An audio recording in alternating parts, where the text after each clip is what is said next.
दीपावली का त्यौहार हिंदू धर्म का बहुत ही बड़ा और भव्य त्यौहार है। इस दिन देश के सभी देशवासियां बड़े ही भव्य तरीके से दीपावली का उत्सव मनाते हैं। भगवान श्री राम जब अयोध्या में वापस आए थे तो अयोध्या वासियों ने उनका भव्य स्वागत किया, घी के दिए जलाए और अपने घर के सामने रंगोलियां बनाई और घर पर जाकर पूजा अर्चना की। हमने कभी न कभी अवश्य सोचा होगा कि भगवान विष्णु और माता लक्ष्मी की पूजा होनी चाहिए, तो फिर दिवाली के दिन हम क्यों गणेश जी और लक्ष्मी जी की पूजा करते हैं? इसके पीछे एक धार्मिक कथा है। आइए हम इस रहस्य को समझते हैं। माता लक्ष्मी धन और वैभव की देवी है। गणेश जी विद्या और बुद्धि के दाता हैं, इसलिए हम इनका एक साथ पूजा करते हैं। पौराणिक कथा के अनुसार एक बार एक बैरागी ऋषि था जो जंगल में बैठकर तपस्या कर रहा था। उसके मन में यह आया, क्यों न मैं धन वैभव ऐश्वर्य का भोग करूं। इसने इस इच्छा से माता लक्ष्मी की दिन रात आराधना करनी शुरू कर दी।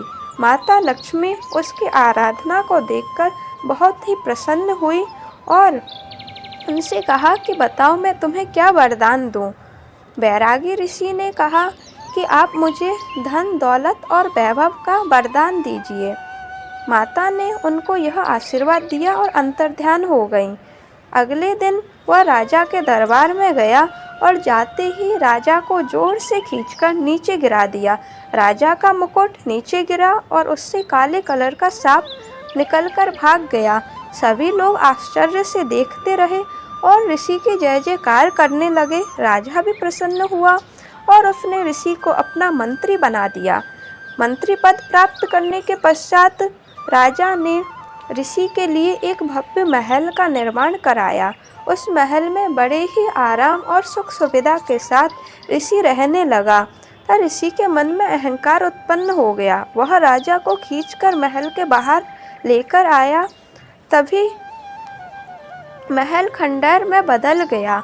महल टूटकर गिरने लगा। सब अपनी जान बचाने को भागे। यह देखकर सब फिर से ऋषि की जय जयकार करने लगे। अब तो ऋषि के मन में और अधिक अहंकार उत्पन्न हो गया कि मैं जो भी करता हूँ उसका अच्छा ही होता है। ऋषि एक दिन महल में घूम रहे थे तो उन्होंने महल में विशाल गणेश जी की प्रतिमा देखी। देखकर वो अत्यधिक क्रोधित हो गए कि इस प्रतिमा को यहाँ से हटाओ, मुझे यह बिल्कुल भी पसंद नहीं, और उल्टे सीधे कार्य करने लगा। राजा और प्रजा ऋषि के इस व्यवहार से बहुत ही परेशान हो चुकी थी। राजा ने ऋषि को काल कोठरी में बंद करवा दिया। कुछ दिन काल कोठरी में व्यतीत करने के पश्चात ऋषि को अपनी गलती का एहसास हुआ। उसने माता लक्ष्मी की आराधना की और उनसे पूछा कि मेरे साथ ऐसा क्यों हो रहा है। लक्ष्मी जी ने कहा, तुमने गणेश जी का अपमान किया जो बल और बुद्धि विवेक के दाता हैं। उसे अपनी भूल समझ में आई और गणेश जी की आराधना करना स्टार्ट कर दिया। गणेश जी की आराधना करने से गणेश जी राजा के सपने में आए और उन्होंने आदेश दिया कि तुम सुबह होते ही कारागार से ऋषि को मुक्त करके उन्हें मंत्री पद वापस दोगे। अगले दिन राजा ने ठीक ऐसा ही किया। राजा ने मंत्री पद वापस किया। सभी लोग राजा से प्रसन्न हुए और ऋषि को अपनी गलती का एहसास हुआ। तब वह गणेश जी की प्रतिमा के पास गए और उनसे क्षमा अर्चना की और कहा कि मुझे माफ़ कर दीजिए। गणेश जी बुद्धि और विवेक के दाता हैं, इसलिए गणेश जी प्रथम पूजनीय हैं। उनकी पूजा अनिवार्य है। और माता लक्ष्मी का स्वभाव थोड़ा चंचल है, इसीलिए माता लक्ष्मी को संभाल कर रखने के लिए गणेश जी के द्वारा प्रदान की गई बल बुद्धि विवेक की आवश्यकता पड़ती है। इसीलिए दीपावली के दिन माता लक्ष्मी और गणेश जी की एक साथ पूजा की जाती है ताकि हमें बुद्धि और ऐश्वर्य दोनों प्राप्त हों।